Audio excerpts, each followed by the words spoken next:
You may hear disturbing confessions about the biography of Leonardo Cianciulli, an Italian serial killer, in a moment. Leonardo Cianciulli was an Italian serial killer and cannibal infamous for turning her victims' bodies into soaps and tea cakes. She killed 3 women in Correggio between 1939 and 1940. Leonardo Cianciulli was born on April 18, 1894, in Montella, Avellino, Kingdom of Italy. She was a child of rape. Her mother, Emilia Dinolfi, was forced to marry her rapist Mariano Cianciulli after her pregnancy was discovered. Leonardo had a turbulent upbringing, raised in one of the poverty-stricken parts of late 19th and early 20th century Italy. She lost her father quite early in her life. Her mother remarried, but that did not improve their financial situation much. Furthermore, she was emotionally abused by her mother and tried to kill herself on 2 separate occasions.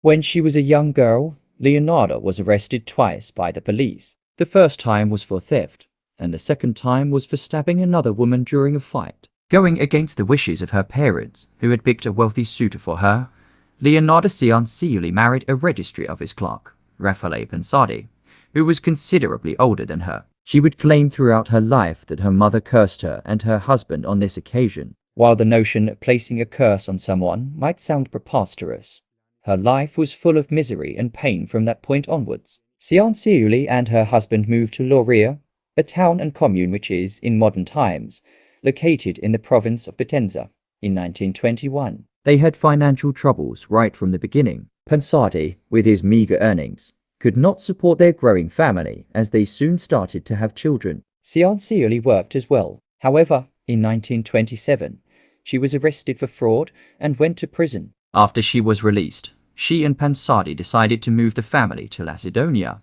a commune which is presently situated in the province of Avellino, Italy. They were looking for a fresh start, but tragedy and misery followed them here as well. In 1930, their house was destroyed in an earthquake. Close to being destitute, the family moved again, this time to Correggio, a town and commune in the province of Reggio Emilia, Italy. It was in Correggio that the family began to gain some amount of financial security. Cianciulli opened a small soap shop. She was a well-respected member of the community, and her shop was quite popular. Over the years, she had 17 pregnancies, out of which 3 ended in miscarriages. 10 of her children died in childhood. She became overly protective of the 4 that survived. She was an extremely superstitious woman who believed in fortune-telling, astrology, and palm reading. A fear of losing more children was inflamed by a conversation she had had with a fortune-teller years earlier, before she even got married. The fortune-teller warned her, saying that while she would get married and have children,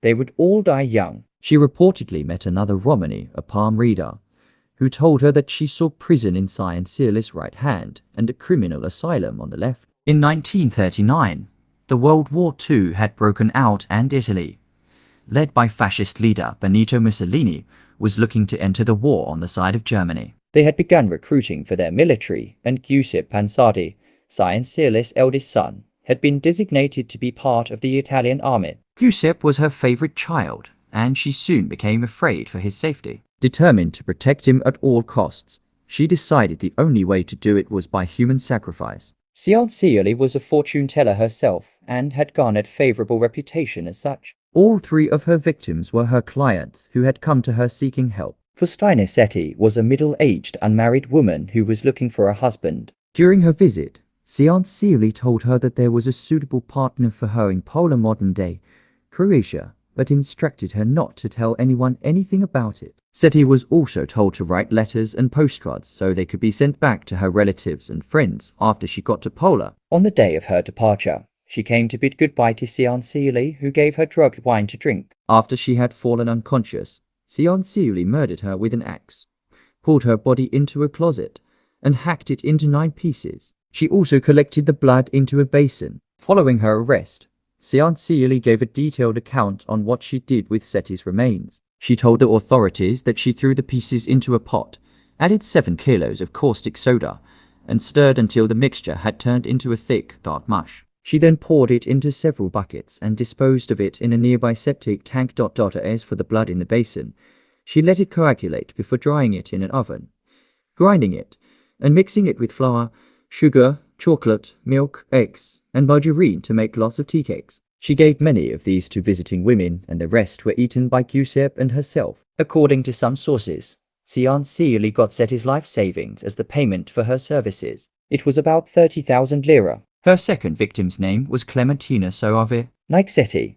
she was a middle-aged woman who was promised better prospects than she had at the time. Sion Seely told her that she had found her a job at a school for girls in Piacenza, modern-day northern Italy. Like Setti, Soave was asked to correspond with friends, but she was told to do so from Correggio. She too came to meet Sion Seely one last time before her departure, drank the drugged wine, and was murdered with an axe. Her body underwent the same treatment as Setti's, and Sion Seely received 3,000 lira from the death of her second victim. The murder was said to have occurred on September 5, 1940. A former soprano star, Virginia Cacioppo, had reportedly performed at La Scala, a famous opera house in Milan. Sion Seely informed her about a job in Florence as a secretary for a mysterious impresario. As with the other two women, she was instructed not to tell a single person about her destination on September 30, 1940.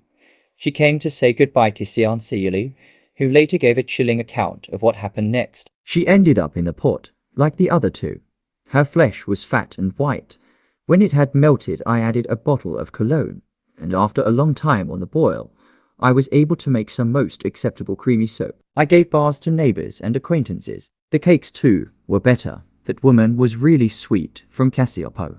Sion Seely had apparently collected 50,000 lira and assorted jewels. The death of Cacioppo, her last victim, proved to be her undoing. Cacioppo had a sister-in-law who increasingly became suspicious of her sudden disappearance. She reported it to the authorities in Reggio Emilia and told them that she had last seen Cacioppo entering Sion Seely's house. Sion Seely was subsequently arrested. Initially, she vehemently denied killing anyone. However, after Giuseppe was implicated in Cacioppo's murder, she gave full confession. In 1946, her trial was conducted in Reggio Emilia. She was found guilty of committing all the 3 murders and given a 30-year sentence. She was also ordered to spend 3 years in a criminal asylum. On October 15, 1970, Sion Seely passed away in the women's criminal asylum in Pozzuoli after suffering from cerebral apoplexy for a prolonged period. She was 76 years old. Many of the artifacts from the case, including the pot she used to boil her victims in,